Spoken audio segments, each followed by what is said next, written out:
Indonesia Muda, Indonesia Muda,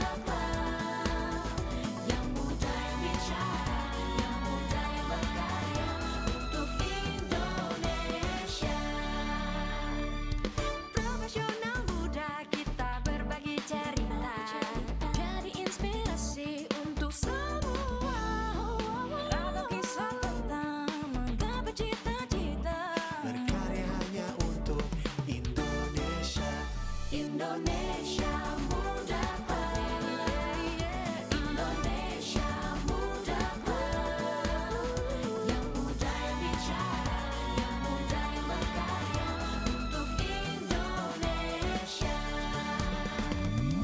Hey anak muda Indonesia, tunjukkan semangatmu untuk bangsa.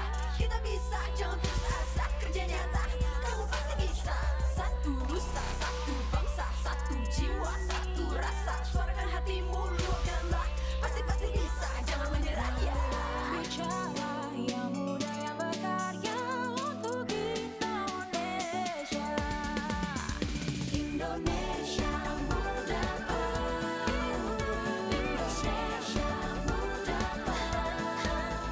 yang muda yang bicara, yang muda yang berkarya untuk Indonesia. Hanya di Indonesia Muda.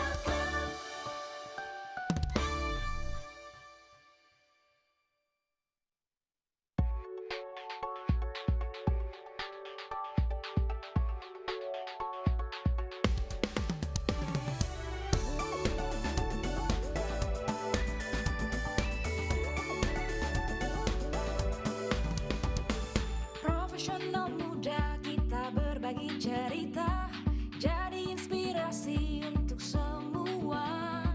Ragam kisah Siapapun bisa mengajar, tapi tak semuanya bisa menjadi guru. Semua orang bisa menolong sesama, tapi tak semuanya bisa mengemban amanah. Siapa saja bisa menjadi abdi negara, tapi belum tentu mengabdi dengan dedikasi. Dengan jaminan pasti dan layanan terbaik, Taspen hadir untuk Anda, pahlawan bangsa. Dahana adalah badan usaha milik negara di bidang bahan berenergi tinggi dengan lini bisnis explosives manufacturing, drilling and blasting, dan related services yang memberikan layanan bahan peledak terpadu untuk sektor pertambangan umum, kuari dan konstruksi, minyak dan gas, serta bahan peledak pertahanan, baik di dalam negeri maupun luar negeri.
Ya,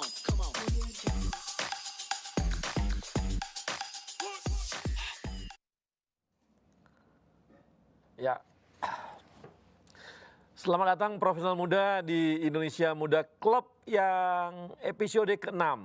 Bersama saya Arya Sinulinga, dan kali ini kita akan banyak bicara mengenai perempuan-perempuan tangguh yang ada di BUMN.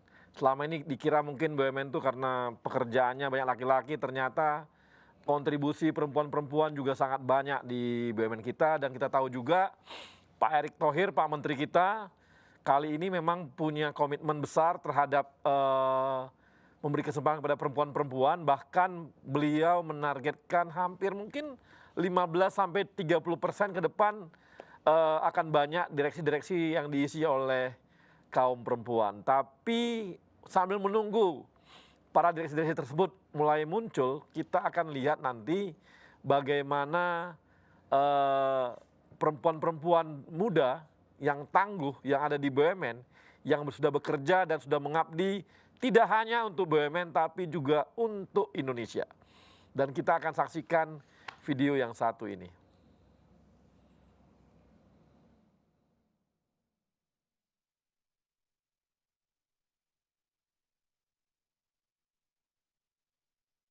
Profesional muda BUMN bisa apa?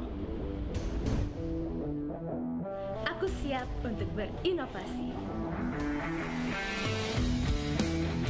Aku bisa melawan arus untuk kebaikan bangsa. Aku bisa membuat perubahan. Aku bisa bekerja dengan jujur dan independen. Aku bisa memajukan bangsa dengan kreativitas. Kini saatnya profesional muda BUMN dan Indonesia mempunyai wadah untuk mengasah dan bertukar pikiran agar lebih kreatif, inovatif, dan solutif. Saksikan Indonesia Muda Club, diskusi cerdas dengan para profesional muda BUMN untuk Indonesia yang lebih baik.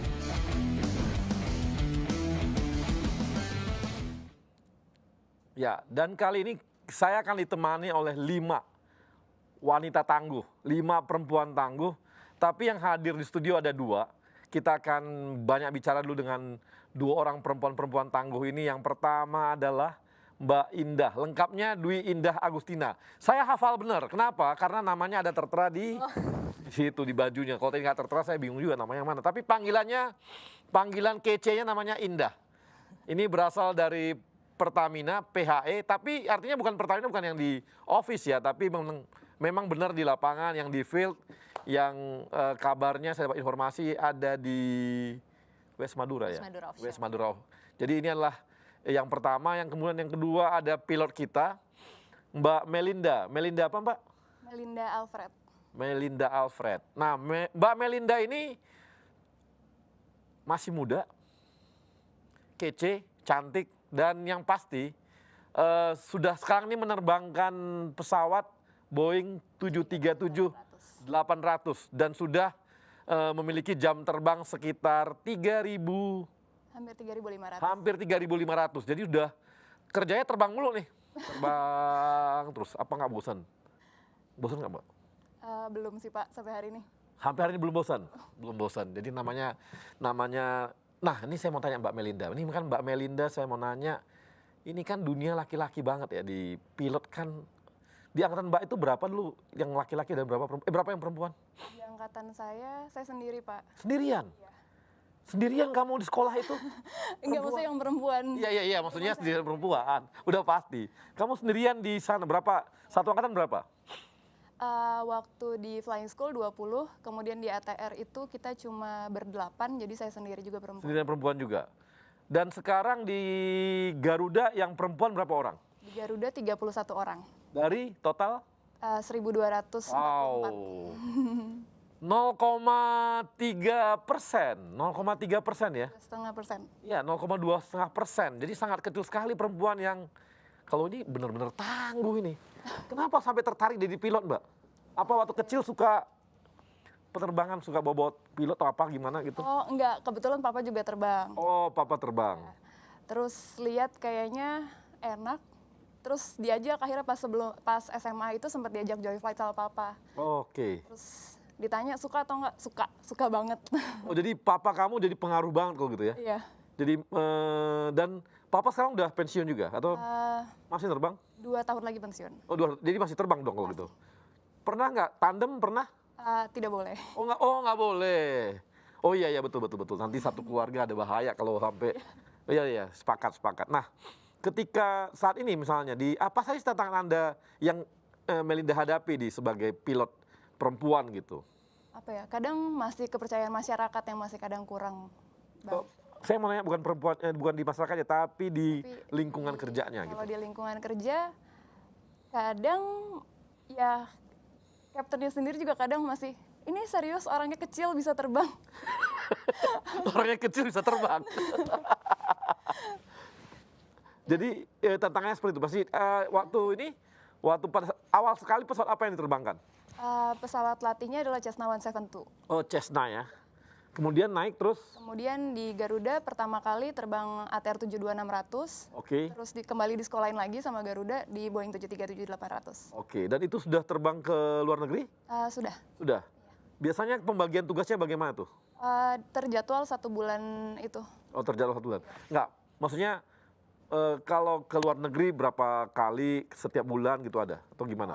Nggak ada. Oh, nggak ada? Pokoknya schedule-nya dipublish 1 bulan itu pernah. Oke. Nah, itu biasanya batas waktu Mbak untuk menerbangkan itu berapa jam biasanya? Kalau 1 hari itu maksimum kita terbang 9 jam. Terbang 1 9 minggu jam? 30 jam. Terbang 9 jam? Saya kebayang 2 jam aja terbang udah pusingnya bukan main tuh. Kayaknya berat gitu, karena kan gravitasinya itu kan kerasa ya. Iya. Itu nggak ada nggak ada pengaruh terhadap tubuh atau bagaimana? Kalau 9 jam itu memang sudah diteliti secara psikologi. Jadi manusia itu mampu terbang sampai 9 jam. Mampu terbang 9 jam. Dan itu disamain aja, bahwa laki-laki perempuan sama aja sama 9 jam? Aja, Pak. Sama aja? Nggak ada bikin perbedaan untuk perempuan mungkin, udah deh perempuan 5 jam deh gitu? Nggak ada. Nggak ada? Jadi sama aja? Sama aja. Sama aja. Nah, kemudian jadi sering dong gitu, co-pilotnya sering jadi laki-laki juga dong kalau gitu? Jadi saya first officer, saya co-pilotnya. Oh, oke. Kaptennya. Kaptennya masih ini? Tapi sekarang ada di Garuda itu 2020 ini mereka kembali 2 kapten perempuan. Oh, kapten perempuan Itu 2 ya? pesawat yang sama dengan saya. Oh gitu. Pernah nggak berbarengan gitu perempuan-perempuan? Pernah. Oh pernah? Iya. Itu gimana rasanya? Ini nggak ngerumpi nggak lo? Seru sih. seru. Oh memang beda ya kalau sesama pilotnya laki-laki sama perempuan sama perempuan beda ya? Kalau sama-sama perempuan sama-sama detil dan sama-sama cerewet juga. Sama-sama detil, sama-sama cerewet. Ada nggak kesempatan untuk ngerumpi gitu di pesawat kalau lagi terbang? Kalau lagi terbang, Misalnya kalau otomatiknya lagi dihidupin gitu? bisa. Bisa ya? Masih bisa. Berapa jam biasanya matic, berapa jam yang manual? Biasanya take off landing itu kita yang lakukan. Itu pasti. Tapi di cruisingnya hampir penggunaan automation itu dimaksimumkan. Oh dimaksimumkan. Oke, nah itu selama matic itu ngerumpi dong kerjaan? Enggak. Buka IG gitu nggak? Enggak bisa. Oh nggak bisa? Dilarang pakai handphone? Tidak boleh. Tidak boleh? Iya. Tidak boleh ya? Jadi nggak boleh pakai handphone? Tidak. Jadi, nah saya mau nanya lagi nih, tantangannya gimana tuh kerasa di lingkungan yang isinya laki-laki semua gitu? Apa ya? Kadang mungkin ini cuma menurut pandangan saya, Ya Pak. nggak apa-apa dong pandangan kamu. Kadang itu kalau laki-laki dilihat secara potensial mereka bisa dipercayain. Tapi kalau perempuan benar-benar harus ketika mereka melakukan baru orang lain bisa percaya. Oke, jadi kalau laki-laki orang confident lah gitu, langsung oke. Kalau Dari perempuan, ucapan gitu bisa orang bisa percaya. saya kebayang kamu nggak pakai seragam sekarang orang nggak percaya kamu pilot. Kecuali kalau pakai sayap, kalau ada sayap kan orang oh ya pilot. Ini kan enggak gitu. Kebayang gitu kalau pakai baju biasa, santai gitu ya. Nggak kebayang ini pilot bukan, nggak yakin orang. Dikira mahasiswa ya, masih kuliah kali ya. Baru selesai 4 tahun ini. Baru 4 tahun di. Usia kamu berapa? 27 tahun. 27 tahun. Iya. Buset. 27 tahun sudah 3.500 jam penerbangan untuk Boeing 737. Untuk 2 tipe pesawat. Jadi sebelumnya tipe saya pesawat, oh iya. di ATR juga. Wow. Udah menikah? Belum, Pak. Nggak ada yang tertarik pilotnya? Belum juga. Ada nggak ini, maaf nih ya, kita nyinggung kalau misalnya merendahkan atau gimana gitu dialami nggak? Siapanya, Pak? kamunya gitu? Maksudnya saya direndahkan. Oleh yang lain, laki-laki lain, pilot-pilot lain atau apa gitu? Kadang iya. Kadang iya, aduh. Curhat jadinya. Ya karena kamu masih kecil itu kali ya? Mungkin karena saya kelihatan kecil. Kalau teman-teman kamu yang wanita yang senior itu memang lain lagi, tangguh banget gitu. Ya tetap ada pasti sifat femininnya pasti. Pasti ya? Ya tapi di kokpit ya beda, kita tetap kerjain sesuai prosedur. Ya, oke. Nah saya mau ke Mbak Indah nih. Kalau Mbak Indah ini, aduh, kebayang ya pakai makeup di field gitu. Enggak dong Bang. Oh nggak pakai makeup di field? Enggak, Oh, kita enggak. situasional. Kalau memang makeup dibutuhkan di tempat tertentu baru kita pakai. Oh, oke. Nah ini Mbak Indah kapan masuk Pertamina? Masuk Pertamina itu 2015. 2015. Sebelumnya ada Ada di swasta. di swasta. Itu di field juga? Sama di field juga, bolak-balik ya Jakarta Field. Oh, Jakarta Field. Dulu waktu di swasta di fieldnya di mana aja? Fieldnya itu dia di Pulau Padang ya, dekat Sumatera. Oke. Nah, jadi kita memang lapangannya di sana macam-macam sih. Tapi itu namanya lapangan Malaka Street namanya Pak. Oh, Malaka Street. Offshore? Ada offshore-nya, ada onshore-nya. Tapi kalau offshore-nya bukan di laut lepas kayak di West Madura ini. Oh enggak. Oh, sekarang yang ini baru di laut lepas. Ya, kalau yang West Madura ini kan maksudnya benar-benar di tengah laut gitu. Kalau yang dulu tuh dia kayak apa ya? Kayak di agak offshore-nya tuh maksudnya tipenya rawa gitu. Jadi kayak bukan laut yang lembab dan segala macamnya. Ya, kalau yang sekarang ini dialami seperti itu ya? Iya, benar truly offshore lah kalau ini. Nah, di offshore ini di lapangan berapa orang ya itu biasanya Pak di lapangan? Kalau satu shift-nya yang 2 minggu itu loh. Satu shift 2 minggu itu kita range-nya biasanya 50 sampai 60 POB. Ya. Itu total di living accommodation boat-nya gitu. Oke. Nah, itu biasanya depend on project-nya juga, Pak. Jadi kadang kalau misalnya memang ada project yang kompleks, which is kita butuh peralatan service company yang support ke kita lebih banyak, POB-nya bisa lebih dari itu juga. Oke. Gitu. 60 itu perempuan berapa orang? 1 atau maksimal 2 biasanya. Sendirian? Iya. 2 minggu sendirian? Wah, kamu pujaan semua. Tidak hanya laki-laki, mesin-mesinnya pun puja kamu. Sampai minyak-minyaknya pun, jangan-jangan dia keluar langsung muja-muja kamu gitu. Sendirian. Nah itu kehidupan di fieldnya gimana tuh? Dia kerja berapa jam, habis itu apakah tetap 8 jam atau 12 jam atau gimana? Kalau kerja di field itu kita benar-benar nonstop 1 kali 24 jam ya. 24 jam kali 7 hari itu nggak pernah berhenti. Tapi kita ada shift-shiftnya per 12 jam. Jadi udah dibagi-bagi. Jadi kehidupan kita juga di sana hitungannya juga teratur ya. Sampai jam makan pagi, siang, sore, supper, meeting pun itu semua juga udah diatur. Oke. Cuman kan kalau memang kita yang oil and gas company-nya, which is yang kita punya lapangan, kita mungkin jamnya nggak mengikuti sesuai personel services yang per 12 jam gitu. Jadi kita harus bisa pintar-pintar menyesuaikan jamnya juga. Oke. Kayak gitu. Itu bosan nggak di lapangan field tuh? Ya balik lagi sih Bang, mau ditempatin di mana aja asal kita sibuk nggak akan bosen. Oh, kalau sibuk. Tapi kalau lagi istirahat 12 jam itu ngapain aja? Nonton? Netflix atau apa gitu nggak ya?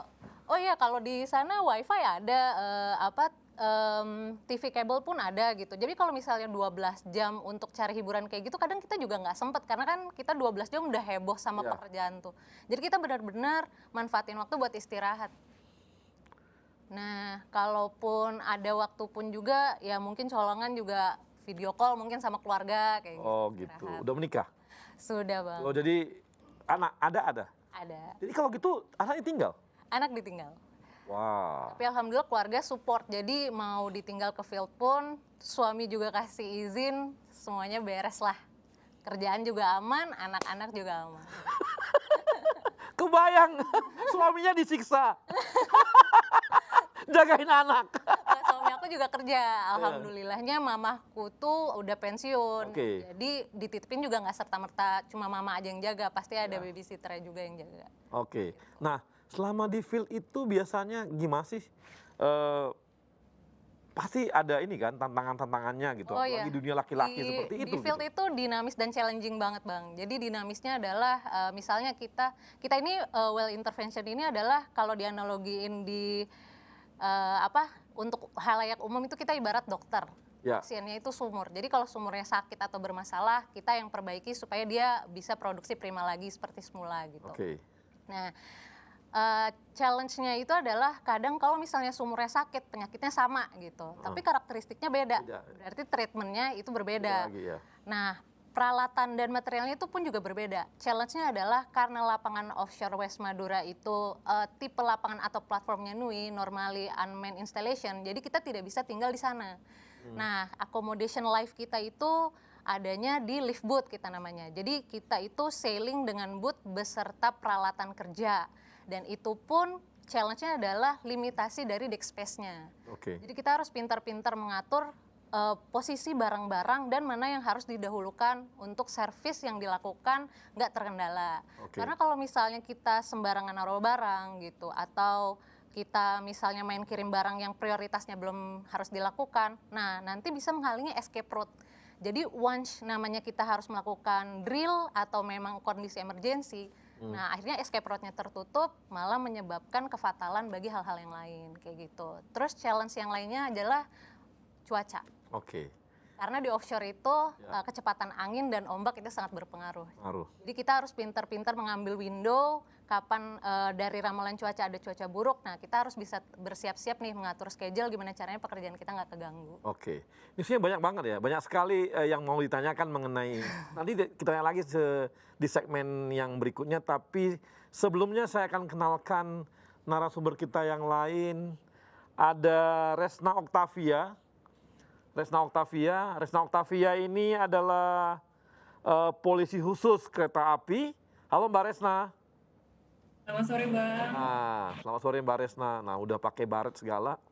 Kemudian ada Mbak Reni Kurniawati. Mbak Reni, ada Mbak Reni? Ada. Yang mana Mbak Reni? Ah, ini. Nah, ini Mbak Reni ini wajah senyum, tenang, kalem, tapi di kerjanya membuat buat bahan peledak atau meledakkan bahan peledak. Kita tanya lagi lebih detail deh. Kemudian ada Farah Dewi. Bang Ari. Ya, Farah Dewi ini adalah port captain di Pelindo 2. Nanti kita tanya apa sih kerjanya Mbak Farah ini. Nah, demikian nanti kita di segmen berikutnya kita akan bincang-bincang dengan 3 narasumber kita yang perempuan tangguh lainnya. Kita kembali setelah yang satu ini.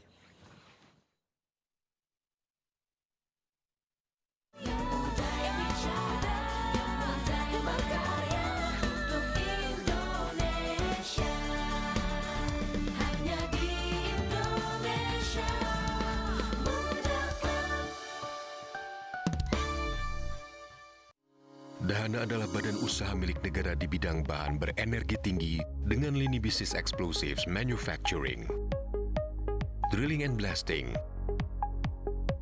dan related services yang memberikan layanan bahan peledak terpadu untuk sektor pertambangan umum, kuari dan konstruksi, minyak dan gas, serta bahan peledak pertahanan, baik di dalam negeri maupun luar negeri.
sebuah semangat baru dalam menghadapi tantangan di masa depan.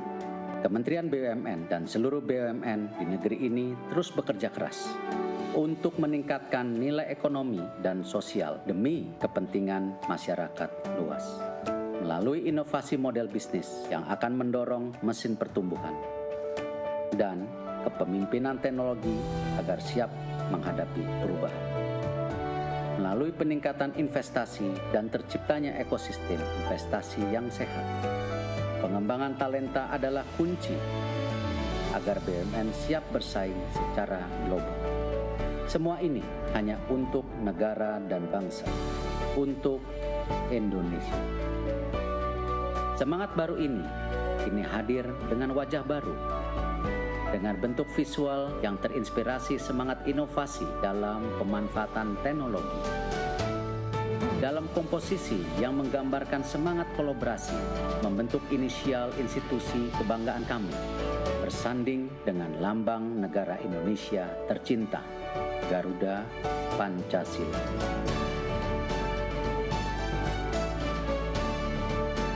Inilah wajah baru kami, Kementerian Badan Usaha Milik Negara Republik Indonesia, BUMN untuk Indonesia.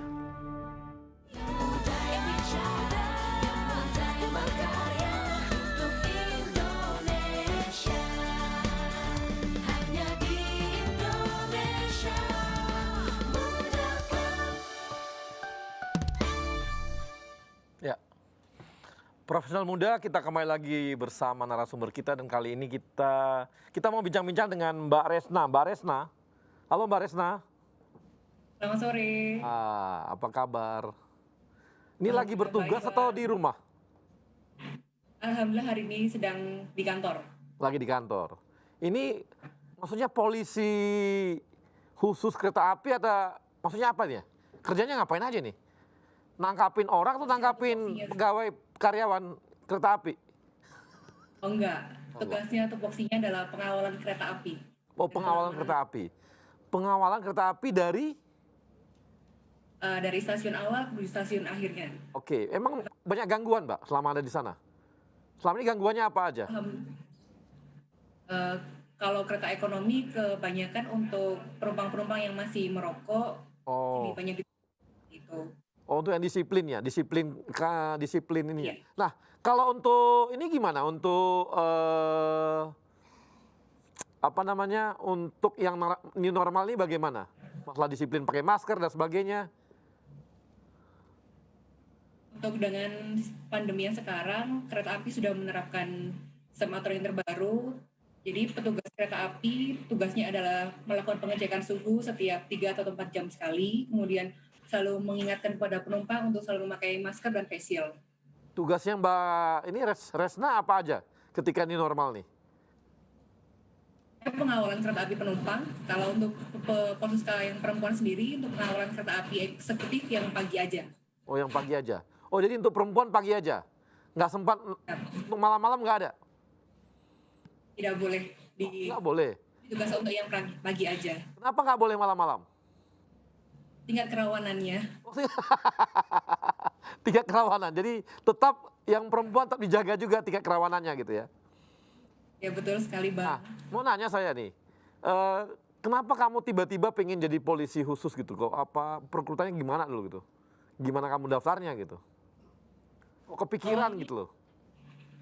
Kami dulu, kalau untuk angkatan kami yang dari angkatan 2011 itu dari Gagang Pantukir, Angkatan Darat sebelumnya, terus angkatan kami sendiri. Kemudian diberikan kesempatan untuk mengikuti seleksi administrasi, seleksi kesehatan, kemudian lulus, kami tanda tangan kontrak sebagai Polsuska. Oke.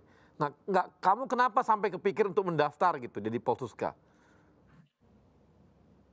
Karena dulu nggak tahu Polsuska itu apa. Dulu pengennya kan seperti TNI Polri gitu, Bang. Dulu Polsuska kan nggak ada. Taunya aja gitu. Oke. Tapi ini ya, emang seneng kehidupan laki-laki yang gaya tentara gitu atau gimana emang, Resna? Terinspirasi dari orang tua lebih tepatnya. Oh gitu, orang tua kamu apa? Tentara juga? Pensiunan TNI.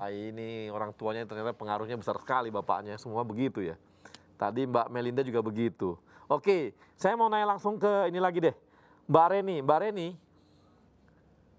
Halo Mbak Reni. Mbak Reni, ada? Kalau nggak ada Mbak Reni, sementara Mbak Farah Dewi. Mbak Farah. Boleh Bang Ari, iya siap.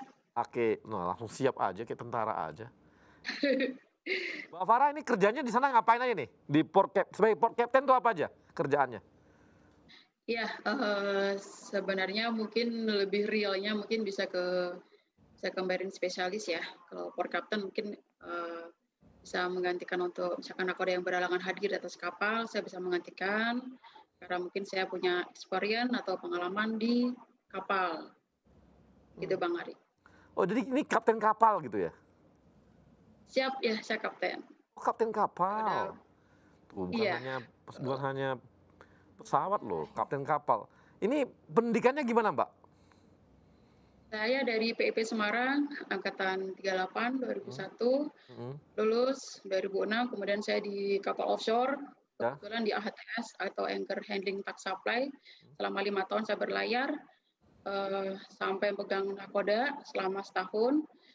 Setelah itu saya di Total Offshore sebagai Marine Inspector dan Marine Zone Coordinator, setelah itu sebagai VTS Control.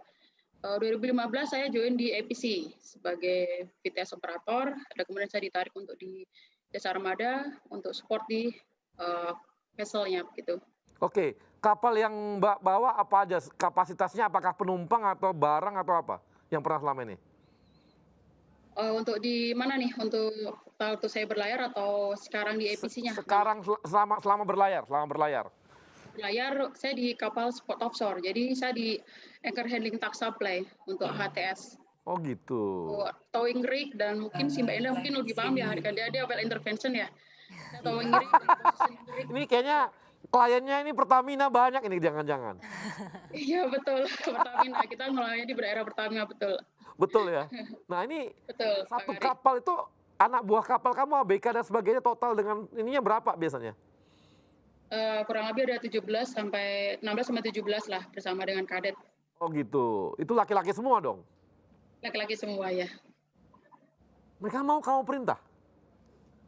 Kenapa Bang Ari? Mereka mau gitu kamu perintah-perintah itu di laut-laut gitu, mau gitu diperintah sama cewek? Ya, udah sesuai jabatannya Bang Ari. Nah ini tantangannya gimana Mbak selama jadi nakoda gitu? Ada nggak perlawanan-perlawanan dari ABK nggak, ini perempuan gitu loh. Bayangin perempuan nakoda gitu loh. Ada pasti. Ada pasti ya? Pasti ada. Tapi lama-lama sih mereka pasti nurut juga pasti ya? Kamu apa ini? Pakai cubit atau pakai peleteran gitu, gimana marahnya gitu? Kita ada kondit Bang Ari, kita ada kondit di kapal. Kalau misalkan dia berbuat yang negatif, kita bisa bikin kondit, laporkan ke perusahaan. Oke. Jadi saya ingin tahu cara kamu mimpin mereka bagaimana, leadership kamu gimana untuk mimpin laki-laki yang memang kebanyakan ABK kan laki-laki semua tuh, apalagi di laut gitu. Itu biasanya kamu kalau di laut tuh berapa lama? Berapa hari atau apa? Kalau kita lagi posisi negeri kita bisa 1,5 bulan ya. Wow, 1,5 bulan di laut terus? Dari mulai towing segala macam itu sampai untuk sama barsnya segala macam bisa 1,5 bulan lamanya, baru kita bisa balik ke pangkalan. Selama itu kamu di laut terus gitu? Siap ya. Ini gila, ini tangguh banget gitu ya. Sebulan dia Mbak ini bawa kapal mimpin seperti itu gitu ya. Baru nggak pernah mabuk laut gitu. Insya Allah nggak pernah Bang Ari. Nggak pernah lagi ya. Ada kawan saya suka mabuk itu. Mabuk laut maksudnya mabuk darat. Ini jadi Mbak itu selama di proses-proses seperti ini ya, proses-proses naik seperti itu, hambatan dari manajemen atas ada nggak? Melihat karena kamu perempuan gitu, ada nggak? Atau mereka lihat kemampuan teknis kamu aja? Enggak ada. Nggak ada ya? Overall masih baik ya. Enggak, maksudnya gini, artinya kadang-kadang kan ada hambatan-hambatan karena perempuan, apalagi Anda di dunia sangat laki-laki begini gitu. Nggak ada sih. Nggak ada ya? Alhamdulillah nggak ada Bang Ari, nggak ada. Nggak ada ya? Wah ini syukur juga ya, karena biasanya dengan dunia yang seperti ini kan berat banget tantangannya, baik dari bawah dari lapangan yang setara maupun dari atas kan biasanya nggak percaya gitu. Karena perempuan bisa mimpin kapal gitu kan. Oke, makasih Mbak Farah. Saya langsung ke Terima kasih Bang Ari. kembali ke Mbak Reni. Mbak Reni dari Dahana. Iya. Halo Mbak. Masuk suara saya masuk kan? Oh masuk. Mbak Reni kan dulu dari kuliahnya di UPN Pertambangan ya? Iya, di kuliah di UPN Pertambangan. Baru udah biasa selama ini di Dahana berapa lama udah? Dari tahun 2017. 2017, oh berarti udah 3 tahun ya. Sibuk dengan dunia bahan peledak sejak kapan? Sejak awal? Sejak masuk Dahana. Sejak masuk Dahana. Dan kamu memilih untuk yang memang kerjanya urusan meledak-ledakan itu? Memang dulu waktu kuliah saya sempat jadi asisten laboratorium peledakan. Oh. Kebetulan Dahana buka lowongan jadi saya daftar. Daftar. Baru yang pernah kamu ledakkan berapa besar? Terbesar? Lapangannya? Kita lumayan besar, mungkin sekitar 10 kali 10, mungkin 5 sampai 10 lapangan sepak bola. 5 sampai 10 lapangan sepak bola. Itu batu, isinya semua batu dong ya? Iya, batu. Batu semua. Itu tekniknya gimana Mbak? Apa bahan peledaknya ada titik-titik tertentu yang kamu ditentukan mana yang paling lemah atau bagaimana? Ada nggak tekniknya? Gimana tekniknya? Kalau kita kan bahan peledaknya kita tanam ke dalam, kita tanam ke dalam permukaan tersebut ya, kita buat kita buka lubang bor dulu, baru bahan peledaknya kita masukkan. Nah, nanti ketentuannya biasanya batunya kita bawa ke lab dulu, kita uji coba batunya seperti apa, baru nanti ditentukan bahan peledaknya yang baik seperti apa. Oke, nah kerjanya Mbak Reni sendiri di bagian mananya? Dari bagian dari peledakan tersebut? Saya safety officer-nya. Itu apa aja Mbak kerjanya? Yang saya ingin tahu tuh. Saya memastikan bahwa kegiatan tersebut berjalan sesuai dengan K3. Dari awal sampai akhir itu semuanya selamat. Baru Mbak juga yang nentuin ini, maksudnya menentukan bahan peledaknya yang mana, jenisnya yang mana, berapa kekuatannya, berapa kilo dan sebagainya, itu Mbak ikut merancangnya nggak? Itu langsung kita diskusi dengan 12 engineer-nya ya, karena mereka lebih tahu batuannya seperti apa. Terus kemudian kita diskusi dengan kami, karena kami lebih spesial ke bahan peledak, sesuai yang cocok seperti apa, baru nanti kita tentukan bersama. Nah, 10 kali lapangan bola itu biasanya untuk meledakkannya butuh berapa ton bahan peledak? Atau berapa kilo? Tergantung batuannya. Tergantung beda lagi kalau di batu bara maupun di mineral atau emas, itu kebutuhan bahan peledaknya tergantung dari batuan tersebut. Kalau untuk batu bara deh, untuk batu bara 10 kali lapangan bola itu berapa lama baru bisa diledakkan semua? Bertahap kan? Ya, biasanya kalau misal lokasinya sudah siap, biasanya kita ditargetkan pas istirahat siang itu harus sudah diledakkan. Oke. Biasanya berapa lama, Mbak? Untuk meledakkan satu kawasan, itu Mbak di lapangan berapa lama? Dari pagi kita mulai start dari jam 6 sampai jam 11, itu apa langsung bisa diledakkan gitu? Apa langsung selesai semua? Atau ada tahapannya? Tahapannya nggak? Misalnya berapa hari gitu nggak? Oh enggak, biasanya kan di hari sebelumnya kita bikin lubang bornya dulu, baru nanti bagiannya lubang bornya sudah siap semua, kita masukkan bahan peledaknya, siangnya bisa langsung diledakkan. Karena untuk saat kita melakukan peledakan kan semua area harus steril, terus alat berat tidak boleh, harus minimal radius 500 meter dan lain sebagainya. Makanya pas istirahat siang itu harus sudah diledakkan. Oke. Mbak tertarik dengan untuk meledakkan pertambangan tuh dari mana ya? Sejak kapan gitu? Sejak kuliah, karena menurut saya bahan peledak itu keren. Jadi saya memilih di peledakan. Jadi bahan peledak itu keren gitu ya? Jadi memilih dunia itu karena keren. Ini baru mengasihkan. Ternyata ada perempuan yang melihat bahwa bahan peledak itu keren, sehingga masuk ke dunia itu gitu ya. Dan karena bisa menghancurkan batuan gitu, jadinya keren ini, sepertinya menarik. Ini hobinya lain nih. Hobinya meledakkan dan menganggap bahwa itu sangat keren gitu ya. Oke, dan kan itu Mbak laki-laki semua pada umumnya yang kerja di situ ya, di bidang itu ya? Ya, laki-laki semua. Laki-laki semua? Rata-rata? Emang yang biasa di tempat kamu berapa orang yang perempuan? Kalau untuk Dehana sendiri, hanya saya. Tuh kan bener. Hanya sendirian dia. Ternyata ini karena dia kayaknya memang sangat jarang ada perempuan menganggap bahwa bahan peledak itu keren. Wajar kalau cuma dia sendirian dan di Dahana yang kerjanya meledak-meledakkan bahan peledak. Karena ini hobi sendiri nih. Emang orang tua kamu suka ada latar belakang orang tua gitu yang mendorong nggak ada? Nggak ada. Pacar nggak? Pacar nggak? Saya wira swasta. Pacar nggak dorong tuh? Nggak ada? Udah punya pacar? Suami saya. Oh suami? Suami kamu di Dahana juga? Enggak, dia di geologis di beda perusahaan tapi di pertambangan juga. Oke, jadi tapi dia suka meledakkan juga bahan peledak? Dia enggak ya? Tertarik dengan tertarik ya? Memang beda, kamu memang beda. Ya. Lebih keren daripada suami kamu.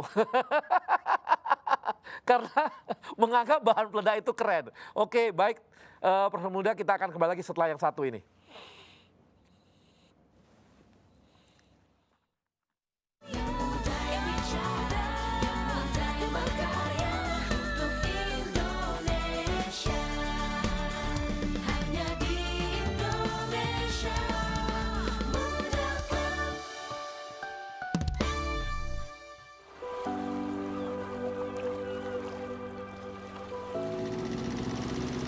Indonesia, negara kepulauan terbesar di dunia, di mana pengembangan infrastruktur dan konektivitas maritim memegang peranan kunci untuk memajukan perekonomian bangsa.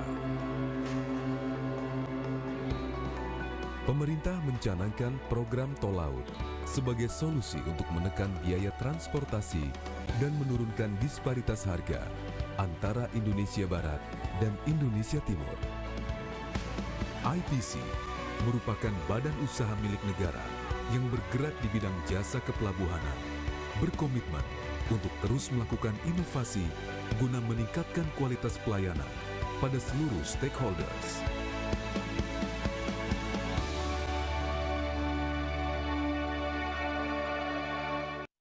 Siapapun bisa mengajar, tapi tak semuanya bisa menjadi guru. Semua orang bisa menolong sesama, tapi tak semuanya bisa mengemban amanah. Siapa saja bisa menjadi abdi negara, tapi belum tentu mengabdi dengan dedikasi. Dengan jaminan pasti dan layanan terbaik, Taspen hadir untuk Anda, pahlawan bangsa. Sebuah semangat baru dalam menghadapi tantangan di masa depan. Kementerian BUMN dan seluruh BUMN di negeri ini terus bekerja keras untuk meningkatkan nilai ekonomi dan sosial demi kepentingan masyarakat luas. Melalui inovasi model bisnis yang akan mendorong mesin pertumbuhan dan kepemimpinan teknologi agar siap menghadapi perubahan. Melalui peningkatan investasi dan terciptanya ekosistem investasi yang sehat. Pengembangan talenta adalah kunci agar BUMN siap bersaing secara global. Semua ini hanya untuk negara dan bangsa, untuk Indonesia. Semangat baru ini kini hadir dengan wajah baru, dengan bentuk visual yang terinspirasi semangat inovasi dalam pemanfaatan teknologi. Dalam komposisi yang menggambarkan semangat kolaborasi, membentuk inisial institusi kebanggaan kami, bersanding dengan lambang negara Indonesia tercinta, Garuda Pancasila.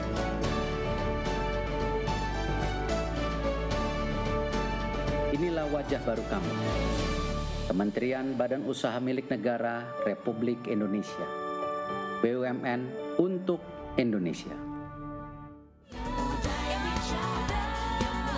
berkarya untuk Indonesia. Hanya di Indonesia Muda Club. Ya, profesional muda, kita kembali lagi di Indonesia Muda Club dan kali ini kita ingin tahu nih, Mbak Indah, apa yang paling mengesankan selama Mbak Indah di offshore itu atau di lapangan di field yang sangat menarik bagi Mbak Indah dan juga itu tantangan sebagai perempuannya gitu. Yang pengalaman paling menarik itu adalah pada saat kita mengguidance dan memonitoring eksekusi dari program-program yang kita buat di lapangan. Karena di situ kapabilitas kita benar-benar dipertaruhkan di situ kan. Kita dipercaya atau tidak sama personel-personel di lapangan untuk bisa mengguidance itu semua. Karena pada saat praktek pekerjaan di lapangan, biasanya para personel di lapangan itu sudah punya best practice berdasarkan karakteristik lapangan di sana. Jadi gimana caranya kita bisa mendeliver dari program yang ada, tapi harus mempertimbangkan berbagai macam aspek. Dan yang paling utama itu safety dan produksi. Jadi biasanya kadang ada orang yang melihat program itu, oke, cara jalannya seperti ini, yang penting selesai terlaksana. Tapi biasanya itu belum tentu dia memperlihatkan aspek yang lain. Yang misalnya dia mempertimbangkan yang penting safety gitu. Tapi produksinya belum tentu bisa tercapai. Itu kan nggak baik gitu Bang. Jadi kita biasanya mengguidance ke arah sana bagaimana caranya semua aspek bisa kita dapatkan. Nah yang selama di lapangan yang Mbak lihat bahwa ini prestasi besar gua nih gitu. Itu ada nggak? Pernah nggak atau apa gitu? Prestasi besarnya itu adalah pada saat tahun kemarin kita bekerja sama-sama personel di lapangan itu mengguidance dan monitoring untuk pelaksanaan perforasi di zona eksplorasi tapi di kondisi sumur yang sudah completion well-nya. Jadi udah ada rangkaian casing dan tubing di dalam. Dan itu kita harus melakukan pembukaan zona eksplorasi, which is kalau pembukaan zona eksplorasi itu kan biasanya kita nggak tahu tuh reference dari lapisan-lapisan yang sebelumnya udah dibuka seperti apa. Itu challenge yang paling besar di sana. Oke, Mbak Melinda. Nah ini Mbak Melinda pernah nggak bawa pesawat waktu terbangnya itu agak gimana gitu atau waktu mendaratnya agak gimana gitu? Yang buat deg-degan semua orang gitu, penumpangnya juga deg-degan. Yang bikin deg-degan biasanya cuaca ya. Oh cuaca. Ya, tapi kan tetap ada prosedurnya, terus ada limitasinya juga untuk jarak pandang kita bisa melakukan approach ke landasan. Jadi ketika saya rasa itu tidak lagi safe, kita melakukan misapproach seperti go round, jadi holding lagi, nunggu lagi. Tapi akhirnya sih tetap landing dengan selamat. Pernah nggak ada kejadian yang cukup berat gitu? Kalau berat, semua harus dihadapin sih.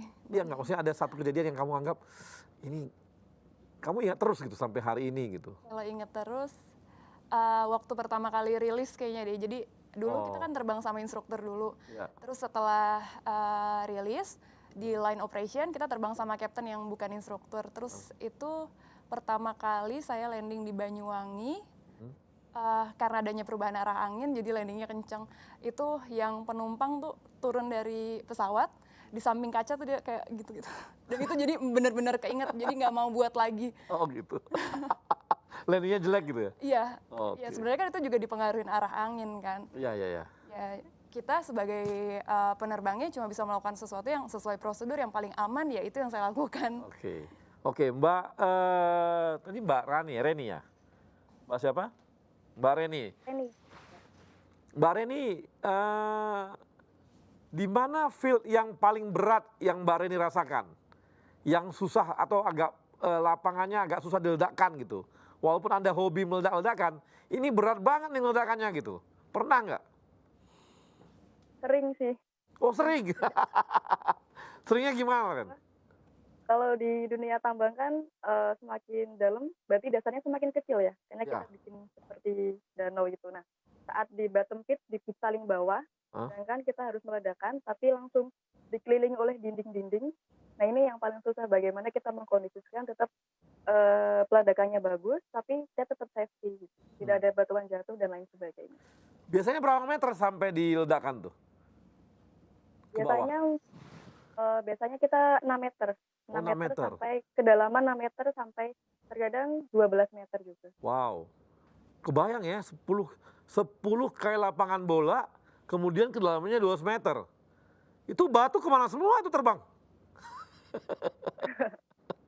Hambur. Itu biasanya berapa kilometer jauh? Berapa meter tuh? Biasanya radiusnya kawan-kawan menjauh dari tempat yang diledakkan. Kalau untuk alat berat dan lain sebagainya biasanya minimal 300 meter. Oke. Kalau untuk manusia 500 meter. 200 meter. Terus steril. Lapangan yang paling mengasihkan menurut Mbak Reni dari mana? Di mana yang pernah terjadi? Yang Mbak ledakan? Yang paling mengasihkan? Artinya paling berat juga tuh, challenge-nya paling oke gitu. Yang di bottom pit, tapi juga sampingnya SAM ada sumur juga. Bukan. Misalnya di mana? Di Kalimantan kayak, di Palembang kayak, atau di mana gitu? Di tempat saya saat ini di Kalimantan Tengah, di Indomuro Kencana. Oh gitu. Kayaknya Mbak ini karena dia hobinya itu, dia sih happy-happy aja, mau apa nggak ada sama dia oke aja. Jangan-jangan kamu setiap ada tempat peledakan tuh adalah kebahagiaan tersendiri bagi kamu kayaknya.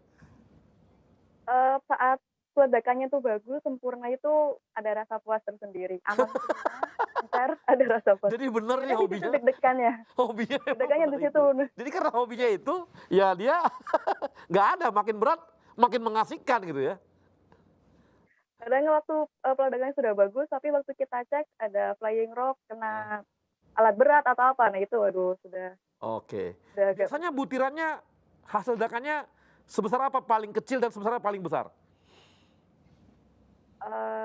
Kalau gitu sebesar ini? Susah dijawab ya. Batunya? Mungkin yang paling jauh, pasti yang paling jauh lebih kecil. Iya pasti. Ya pasti lebih, kalau yang untuk di lokasinya sendiri pasti ukurannya besar. Oke, memang lain nih. Kalau Mbak Resna. Halo Mbak Resna. Siapa? Mbak Resna, kalau di kereta itu paling berat, pernah nggak kejadian yang paling berat ada ketemu sama ya kriminal atau apa, pernah gitu? Alhamdulillah selama saya berdinas ngawal nggak menemukan kriminal. Oh gitu. Yang paling berat apa nih? Selama bertugas? Paling kalau kita lagi ngawal, seringnya digodain sama penumpang. Bisa nggak sih ngawalnya? Bergol aku dong, katanya gitu ke penumpang, apalagi rombongan-rombongan gitu. Jadi tantangan terbesar bukan pernah terhadap kriminal ya, tapi terhadap godaan penumpang gitu ya. Betul sekali. Oke, tapi paling jauh kemana sih? Paling jauh ke Surabaya, pernah Surabaya bertugas gitu? Dinas terakhir di Surabaya, untuk pengawalan paling jauh ke Semarang. Oke, itu paling 6 jam ya atau 4 jam? Kurang lebih 3,5 sampai 4 jam. 3,5-4 jam, jadi nggak. Dan biasanya kalau bertugas berapa lama? 1 hari langsung PP, jadi dari pagi yang sudah nyampe, tunggu kereta selanjutnya, malam sudah balik lagi di Surabaya. Balik lagi. Oke, jadi tapi yang tantangan terbesar adalah godaan penumpang ya? Betul sekali. Oh betul sekali. Beda-beda gitu tantangannya. Nah, tadi Mbak apa namanya? Farah Dewi, Mbak Farah. Kalau Mbak Farah pernah nggak ada gelombang besar atau sesuatu yang membuat sebagai nakoda itu menyulitkan atau ada hal lain yang pernah? Kalau gelombang besar selama di offshore sih dulu nggak terlalu besar sih Bang Ari, paling cuman swell aja ya sampai 3 meter, 4 meter gitu aja sih. Cuman untuk kendalanya kadang kalau kita mau positioning rig di wheel-nya itu agak, kalau lagi gelombang sih emang agak susah karena kita harus anchoring job ya kan, job atau job anchor di sana itu agak susah memang. Terus kendala juga kadang pas kita lagi towing gitu kan, mungkin kita ada kendala engine gitu kan, itu juga bikin kendala juga yang saya alami. Itu Bang Arya. Oke, nah saya ingin tahu Mbak selama kan agak beda nih tantangan sebagai perempuan, itu kira-kira usaha apa yang membuat Mbak selalu berusaha untuk yang terbaik di tempatnya gitu? Supaya orang percaya nih bahwa perempuan, kan beda ya. Seperti biasa, karena pasti perempuan tuh tantangannya berbeda, apalagi di dunia laki-laki gitu. Membuktikan bahwa Mbak itu ini gimana gitu caranya? Kalau saya sendiri sih masih stay aja, tetap semangat aja sih Bang Arya selama ini. Tetap percaya diri untuk menghadapi semua tantangan sama cobaan yang diberikan sama Allah ya. Apalagi pada dunia kerja yang sudah berbeda-beda saya jalani, satu di kapal, masih berlayar di laut, dan keduanya saya di support di pengeboran, di offshore, ketiga saya di EPC, di pelabuhan. Itu benar-benar saya alami banget gitu kan, 3 perusahaan yang sangat bonafit, dan saya harus berusaha bagaimana caranya saya bisa menghadapi apapun pekerjaan yang saya diberikan sama atasan. Biasanya kerja ini nggak? Kerjanya lebih daripada yang biasa nggak? Kalau yang lain kerja mungkin berapa jam, Mbak, lebih dari itu gitu, gimana? Enggak, biasa aja sih Bang Arya. Ya? Normal aja. Normal aja? Jadi nggak ada usaha-usaha pembuktian bahwa, oke, gue perempuan, tapi gue bisa kerja lebih daripada itu kok gitu? Enggak. Oh enggak ya, santai aja. Kalau ada meeting aja Bang Arya, mungkin sampai malam pernah sih kalau di EPC. Ya. Oke. Nah, kalau Resna, tadi Resna sama Mbak Resna. Mbak Resna. Ya. Nah, Mbak Resna mau saya tanya nih, membuktikan bahwa Mbak sebagai perempuan bisa sebagai Polsus ini saya beda dan punya prestasi lain dibandingkan yang laki-laki itu gimana? Ada nggak usaha-usaha seperti itu? Sama melaksanakan tugas dan tupoksi seperti yang lain, tetap walaupun dibilang bisa nggak sih melakukan seperti itu, tetap harus melakukan yang terbaik, kemudian tetap harus senyum, tetap humanis juga, jadi nggak boleh cemberut gitu, nggak boleh mengedepankan kesan garang kan, tetap harus senyum. Walaupun digodain harus senyum gitu? Tetap harus senyum, nggak boleh terbawa emosi, nggak boleh baper. Gitu ya. Baru pembuktian kerja atau gimana, ada nggak yang lain apa di sana gitu? Sejauh ini melakukan yang sesuai tupoksi SOP itu aja. Ini polisi beneran nih, bener-bener polisi beneran. Isinya tupoksi aja gitu. Sesuai SOP, sesuai tupoksi udah selesai gitu ya. Nah kalau tadi Mbak apa? Mbak Farah ya? Oh bukan, sorry, Mbak Reni. Mbak Ren, kamu membuktikan bahwa kamu punya kemampuan untuk meledakan lebih daripada yang lain tuh gimana ya? Sebenarnya tantangannya karena badan saya kecil, jadi kadang sering bisa nggak sih ini kecil gitu. Tapi yang pertama pasti saya harus belajar tekun, kemudian buktikan pekerjaan saya secara profesional. Nah di sini harus profesional, kemudian harus tegas, seperti itu. Gitu. Nggak ada bahwa Anda punya analisis yang lain, yang apa gitu, nggak ada? Kalau itu pasti secara naluri di lapangan. Naluri ya? Iya. Dan itu dipercaya sama laki-laki itu semua? Alhamdulillah, ya. Naluri kamu dipercaya mereka? Karena kita biasanya diskusi di lapangan, seperti ini, enak seperti ini, seperti ini. Ya, karena kamu hobinya meledakkan, jadi orang percaya sama naluri kamu aja gitu ya.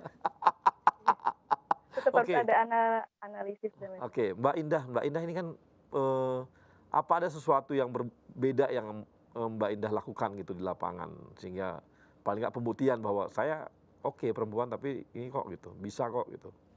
Atau hanya sekedar sama dengan laki-laki lain aja? Atau ada lebih sesuatu gitu? Lebihnya sesuatu kalau perempuan adalah kita bekerja dengan kesetaraan gender di pekerjaan ya, perempuan dan laki-laki, dan kapabilitasnya diakui, kita sama di sana. Tapi kan perempuan itu kayak hormonal human gitu kan. Gimana caranya kita bisa mengatur mood pada saat menghadapi pekerjaan. Dan apalagi saya seorang ibu, pasti ada rasa khawatir meninggalkan keluarga di rumah gitu kan. Jadi gimana caranya saya tetap bisa bekerja profesional, tapi tanpa terganggu oleh masalah di rumah atau masalah keluarga. Seperti itu sih mungkin lebihnya Bang. Karena kan biasanya ibu lebih sensitif lah dengan urusan keluarga dibanding mungkin laki-laki, itu menurut saya. Oke, jadi nggak di lapangan sini tantangannya adalah apakah Mbak Indah kerja lebih gila daripada laki-laki atau usaha lain yang dilakukan gitu? Mungkin pada saat awal kalau namanya perempuan menemukan sesuatu yang di luar commonnya dia tahu gitu, mungkin ada satu panik, mungkin paniknya itu lebih dari laki-laki gitu kan. Nah mungkin itu sih kelebihannya, kita harus bisa kontrol mood kita dan paniknya kita supaya bisa setenang laki-laki dalam menghadapi masalah. Oh gitu ya. Gitu sih. Kalau kamu Mel, sebagai pilot apakah kamu ada sesuatu yang kamu ingin tunjukkan bahwa gue lebih hebat kok daripada laki-laki gitu. Kalau ditunjukin mungkin enggak, tapi ya di dalam dirinya gitu. Setiap kali diberikan schedule, jadi setiap kali diberikan kesempatan untuk melakukan take off landing, saya berusaha melakukan performance yang paling baik. Dan itu dipercaya gitu? Iya. Emang beda sama laki-laki lain? Apanya nih? Misalnya dalam hal, ya tadi itu, positioning yang kamu ambil itu gitu. Decisionnya, kebanyakan sama, tapi ya harus melakukan effort yang lebih. Untuk dapat apresiasi yang sama.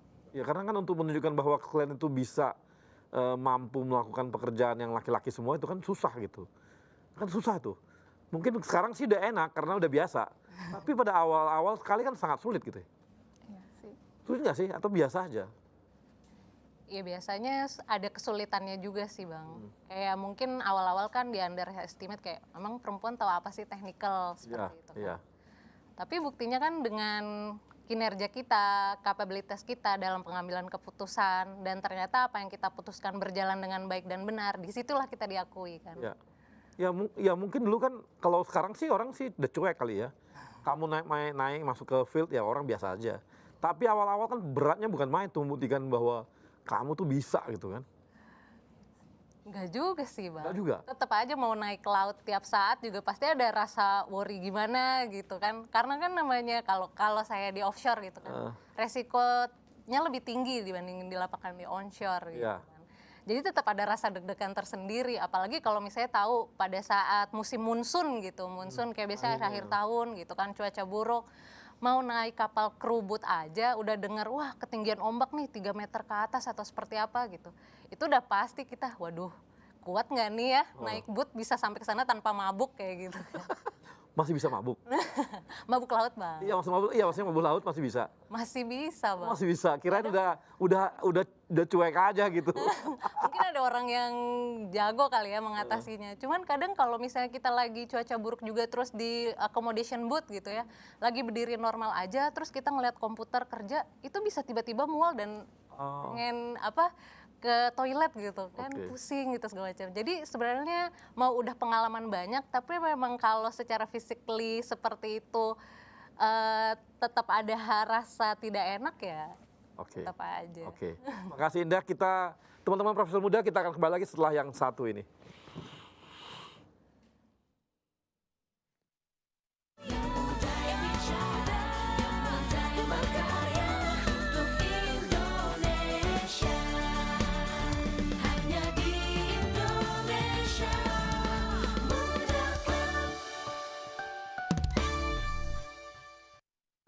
Siapapun bisa mengajar, tapi tak semuanya bisa menjadi guru. Semua orang bisa menolong sesama, tapi tak semuanya bisa mengemban amanah. Siapa saja bisa menjadi abdi negara, tapi belum tentu mengabdi dengan dedikasi. Dengan jaminan pasti dan layanan terbaik, Taspen hadir untuk Anda, pahlawan bangsa.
Sebuah semangat baru dalam menghadapi tantangan di masa depan.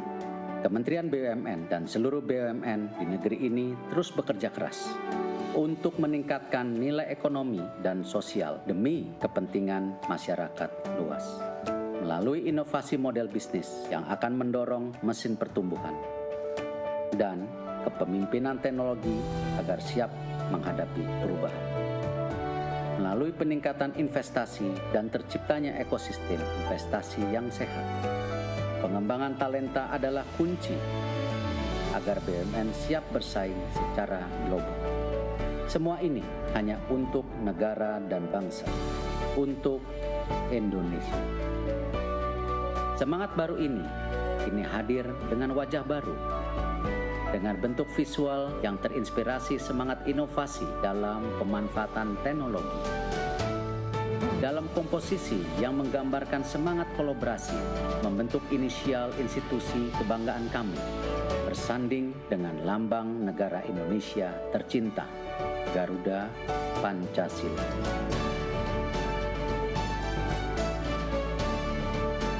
Inilah wajah baru kami, Kementerian Badan Usaha Milik Negara Republik Indonesia, BUMN untuk Indonesia.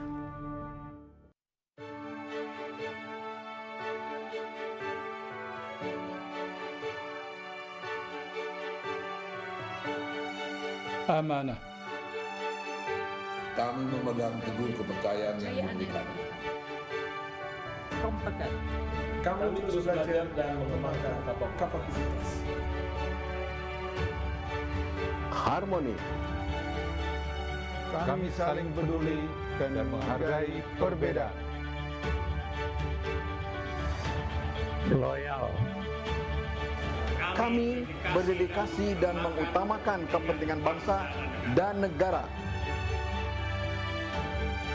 Kami terus berinovasi dan antusias dalam menggerakkan ataupun menghadapi perubahan. Kami membangun kerjasama yang sinergis.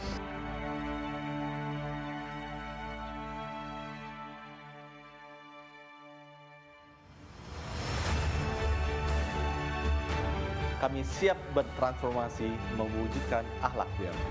Kami siap memberikan yang terbaik dengan akhlak BUMN. Saya akan pimpin, saya akan kawal. Mari wujudkan akhlak BUMN untuk Indonesia.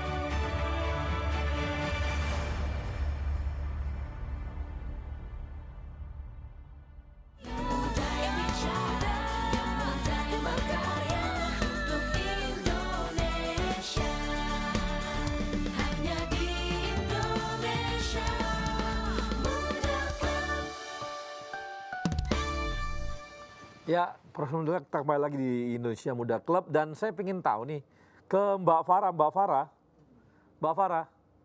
Siap, Bang Arya. Jangan-jangan sebenarnya di kehidupan lingkungan laki-laki lebih mengasihkan daripada kalau bekerja di lingkungan perempuan? Ada betulnya. Ada betulnya ya? Iya. Ada betulnya Bang Arya, betul. Nah, apa betulnya tuh? Apa betulnya? Gitu. Memang dari kecil sih suka bergaul sama laki-laki ya. Dari mulai SMP saya tim basket, SMA juga tim basket juga. Terus kemudian kuliah di pelayaran juga saya satu kelas juga sendiri perempuan. Kemudian di kapal juga sendirian perempuan, di offshore juga sendirian. Kemudian di APC lagi banyak temannya di sekarang perempuan-perempuan. Terima kasih. Jadi ternyata memang asik ya di dunia laki-laki itu asik gitu ya kerjanya ya? Asik ya, betul. Asik Sehingga banget. pasti supportnya jangan-jangan lebih besar lagi karena laki-laki. Laki-laki kan sedang support perempuan. Sebenarnya iya. Sebenarnya iya. Kalau perempuan tuh agak cerewet gitu kalau di kapal sih. Kalau nggak ada cewek kan nggak ada yang cerewet. Terus kalau ada cewek juga baunya ada harum-harumnya. Kalau laki-laki semua kan nggak ada harum-harumnya. Ternyata betul nih. Jadi ternyata malah di dunia laki-laki. Nah, Mbak, ini kan saya pengen tahu Mbak Farah, nggak bisa nggak kasih motivasi ke perempuan-perempuan yang ada di luar sana gitu ya? Hey, ini mengasihkan kok di dunia laki-laki ini. Mereka malah bisa lebih perhatian sama kita, lebih bagus mensupport kita, dan tantangannya tidaklah seperti yang dibayangkan gitu, supaya makin banyak perempuan yang masuk dalam dunia yang Mbak tekuni gitu, Mbak Farah. Bagi cewek-cewek di luar sana atau perempuan-perempuan di luar sana, ayo semangat selalu untuk tetap biarpun kita di dunia laki-laki ya, tetap semangat. Dan seperti saya memberikan, ada pantun nih Bang Arya, saya punya pantun nih. Ada pantunnya, ayo Mbak. Satu itik dalam panci, pemundi-pemundi cantik, ayo masuk APC. Karena sekarang saya kan besar di APC nih Bang Arya, jadi saya tetap harus majukan APC. Iya dong, harus. Nanti karena itu kebetulan IPC itu di rootnya teman saya seangkatan lu kuliah, sejurusan. Siap. Sama nakalnya kami berdua. Cuma lebih nakal saya, udah pasti itu. Pak Arif ya? Iya Pak Arif. Pak Arif tuh teman saya sejurusan loh. Sama-sama, dia tuh orangnya baik banget, baik, nurut. Kalau saya sih bandel banget saya. Baik, makanya Pak kayak gini, hasilnya begini, dia hasilnya begitu di root dia. Siap Pak Arya. Oke, kemudian saya mau nanya nih sama Dwi. Kok bukan, jangan Dwi. Saya lebih ke ini dulu. Ke siapa? Mbak Reni. Mbak Reni. Ya Pak. Kamu nggak pengen ngajak kawan-kawan kamu yang perempuan ikut dalam dunia kamu ini? Nggak pengen ya? Cuma kamu pengen kamu sendiri aja? Pengen sih Pak. Tapi rata-rata kan satu jurusan juga sudah masuk ke dunia yang sama. Iya, maksudnya nggak pengen ngajak perempuan-perempuan ke dunia kamu ini? Atau kamu mau monopoli sendiri? Kadang sama seperti yang Mbak Farah bilang sih, kadang ribet kalau sama perempuan. Ini beneran, ternyata mereka menikmati sendiri di dunia laki-laki itu. Jadi kalau dibilang bahwa, oh kamu kayaknya ini ya, pokoknya kamu jadi idolanya semua orang deh kalau gitu di sana ya? Ya enggak juga sih Pak. Kadang juga ya? beberapa yang enak, tapi ada lebih banyak yang nggak enak. Jadi cukup terseleksi secara alam aja. Oh gitu ya? Perempuan ini. Kamu jangan-jangan kamu lapar dikit, cowok-cowok itu langsung kasih makan kamu? Ngamuk biasanya kalau saya lapar sedikit. Jadi nggak pengen Mbak dorong-dorong yang muda-muda untuk masuk ke dunia bahan peledak, nggak pengen? Pengen sih, pengen sekali untuk ada penerusan yang lebih baik tentunya. Pasti sangat mendorong yang muda-muda. Oke, kalau Mbak Resna. Ya Bang. Nah, Mbak Resna memang lebih asik ya? Dunia laki-laki lebih asik nih. Tadi udah 2 orang mengatakan lebih asik katanya. Daripada dunia perempuan lebih asik dunia laki-laki katanya. Bener nggak sih? Setuju sama Mbak Farah sama Mbak Reni. Setuju ya? Jadi ternyata menikmati ya? Betul sekali. Jangan-jangan Mbak Resna batuk sedikit aja, langsung cowok-cowok itu langsung kasih minum, jangan-jangan? Enggak, malah kenapa? Oh nggak apa-apa, dianggapnya udah biasa katanya, kan dianggapnya cowok juga, cuman dalam bentuk jilbab gitu aja. Tapi ada ini ya, memang dibuka peluang-peluang untuk perempuan-perempuan memang dibuka di sana? Untuk Polsuska sendiri, terakhir itu untuk adik liting angkatan 2013, sampai saat ini masih belum dibuka lagi untuk Polsuska lagi. Insya Allah kedepannya dibuka kesempatan untuk Polsuska yang perempuan lainnya. Oh gitu ya. Udah ada adik-adik kelas yang diajak di SMA gitu yang diajak untuk masuk Polsuska? Ada, kita selalu mempromosikan tentang rekrutmen kereta api termasuk Polsuska sendiri. Oke. Jadi tapi ternyata lebih mengasihkan perempuan ya. Dunia laki-laki itu asik untuk dunia perempuan, untuk orang-orang perempuan ya. Benar nggak sih, Indah? Betul sekali. Setuju, Bang. Setuju ya? Setuju. Aduh, ini bahaya ternyata. Jangan-jangan mereka menikmati banget di dunia laki-laki itu. Karena mereka jadi idola mungkin ya. Mungkin salah satunya. Salah satunya itu juga. Batuk dikit dikasih langsung minum gitu ya. Jangan-jangan megang kepala begini langsung dikasih, aduh kamu sakit ya, ini obatnya gitu. Bener nggak? Enggak juga. Enggak juga. Tapi lebih asik ya? Memang lebih asik. Lebih asik, karena mereka ya laki-laki ya, ini ya, paling tidak mereka nggak banyak aneh-aneh gitu. Dalam arti, ya tahu dong politik perempuan ya. Saya kok sok tahu ya dunia politik perempuan. Emang benar gitu? Kalau di Garuda, kan kita sekarang jumlahnya 31 Pak, Bang. Kita tuh punya grup namanya Sri Kandi Garuda. Oke. Walaupun di tempat laki-laki, di forum itu kita jadi ternyata perempuan-perempuan yang punya satu passion sama kita itu juga sama asiknya. Oke. Saya kebetulan udah terbang sama 2 kapten perempuan di Garuda dan benar-benar menyenangkan. Jadi pekerjaan ini akhirnya profesi ini sebagai pilot tidak hanya mayoritas laki-laki, tapi ketika dikerjakan sama perempuan tetap tetap menghasilkan penerbangan yang aman, yang nyaman juga.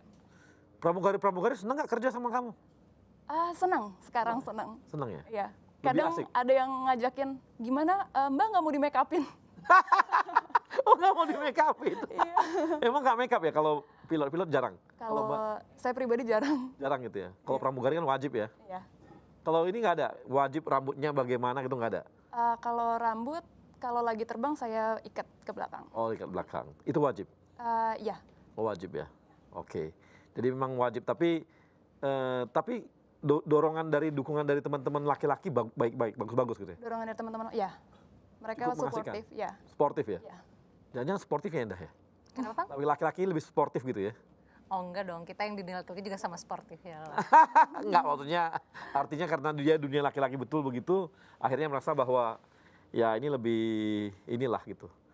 Lebih sportif, lebih apa gitu. Lebih jauh, lebih itu gitu ya. Pernah ada gangguan nggak tentang laki-laki ganggu gitu? Enggak ya?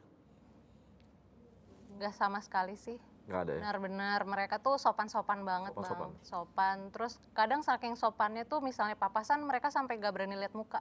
Kita sampai bingung ada yang salah sama muka kita. Tapi ternyata salah satu bentuk penghormatan personel-personel di offshore itu adalah ya mereka nggak staring at woman dalam waktu yang lama gitu. Mungkin takutnya kan disangka itu tidak sopan. Iya, iya. Jadi salah bentuknya seperti itu. Ya kadang-kadang kan dengan dunianya, kayak tadi Mbak Farah tadi ya, Mbak Farah ya, yang di kapal pasti merasa bahwa orang kan mikirnya kapal laut gitu kan udah negatif aja gitu. Wah ini pasti laki-lakinya keras-keras semua gitu kan. Kalau di offshore gitu juga nggak ya? Nggak ya? Nggak sama sekali. Nggak semua engineer kan? Nggak semua engineer, pasti ada supporting personel juga. Tapi mereka nggak ada yang keras, malah sangat-sangat ramah ya. Iya, iya. Dan welcome banget sama kita di sana gitu. Jadi kalau ke offshore tuh rasanya kayak second home aja Bang. Oke. Karena benar-benar kita disambut gitu sama mereka. Oke, oke. Baik, terima kasih kawan-kawan. Tadi sudah kita dengarkan bagaimana teman-teman perempuan kita, teman-teman BUMN yang memang bekerja di dunia laki-laki ternyata mengasihkan. Tidak seperti yang dibayangkan bahwa inilah dunia yang keras gitu ya. Tapi ternyata mereka mampu, tetap cantik, tetap bisa pakai makeup gitu ya. Bisa oke, bisa keren walaupun sepatunya. Coba lihat sepatunya. Coba kamera lihat sepatunya. Wah tuh walaupun sepatunya begitu. Ya memang berat kayaknya. Makanya sering olahraga. Supaya bisa ngangkat sepatunya. Tapi ternyata itu menarik bagi ini ya. Ternyata cukup menarik untuk perempuan-perempuan hidup di dunia profesi laki-laki seperti ini gitu. Dan mereka ternyata tidak ada namanya pelecehan-pelecehan, nggak ada juga. Oke dan dihormati dan dihargai dan ini membuat kita BUMN bisa membuka ruang lebih besar lagi kepada kawan-kawan teman-teman perempuan di luar sana untuk masuk di dunia yang mengasihkan ini gitu dan bisa menjadi tantangan tersendiri. Apalagi ternyata katanya dunia laki-laki ini ternyata mengasihkan bagi perempuan-perempuan karena mereka sangat dihargai, malah lebih suportif gitu ya. Dan ya mungkin banyak keuntungannya. Banyak keuntungan yang didapatkan dari sana gitu. Dan pengetahuan udah pasti ya. Mungkin lebih tough, udah pasti. Saya yakin bahwa teman-teman di dunia laki-laki ini lebih, bukan saya katakan di luar sana nggak lebih tough ya, tapi berbeda, tantangannya sangat berbeda sekali. Jadi kawan-kawan, demikianlah episode kali ini. Tapi sebelumnya kita juga meminta kawan-kawan untuk bisa mengusulkan social project yang dilakukan oleh teman-teman Indonesia Muda Club yang dari berbagai Indonesia. Silakan, karena saya dapat informasi juga kawan-kawan Indonesia Muda Club akan bekerja sama dengan Ikatan Pelajar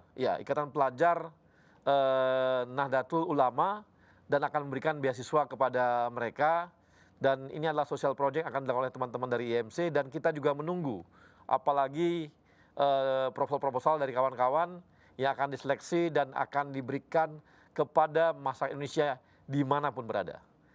Dan kita akan kembali lagi pada episode yang akan datang dan mudah-mudahan dengan tema yang lebih seru lagi. Terima kasih.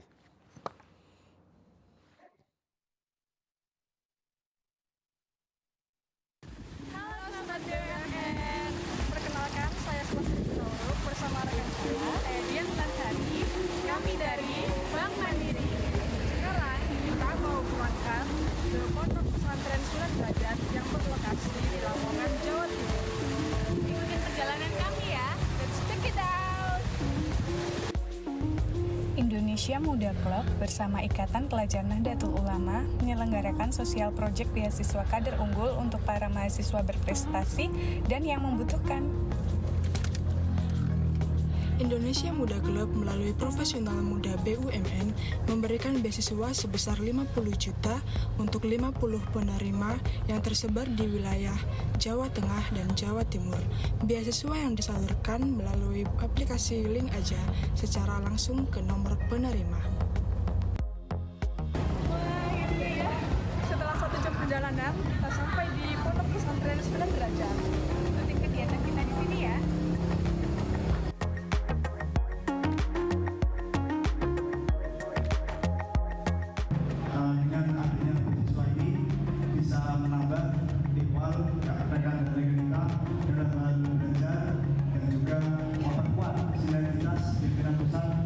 Ikatan Pelajar Nahdlatul Ulama maupun Ikatan Pelajar Putri Nahdlatul Ulama dengan Kementerian Badan Usaha Milik Negara serta Indonesia Muda Club.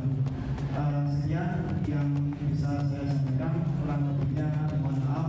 Wassalamualaikum warahmatullahi wabarakatuh.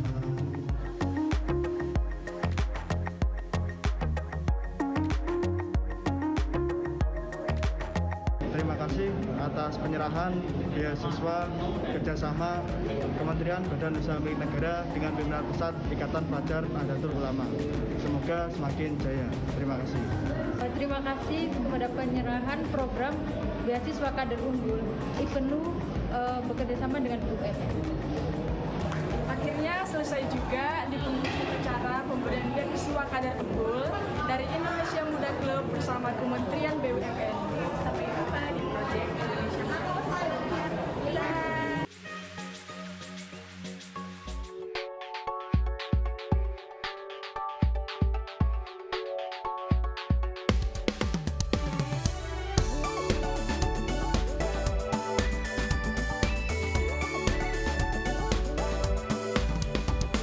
Profesional muda, kita berbagi cerita, jadi inspirasi untuk semua. Ragam kisah tentang menggapai cita-cita, berkarya hanya untuk Indonesia. Indonesia Muda Club, Indonesia Muda Club, yang muda yang bicara, yang muda yang berkarya untuk Indonesia.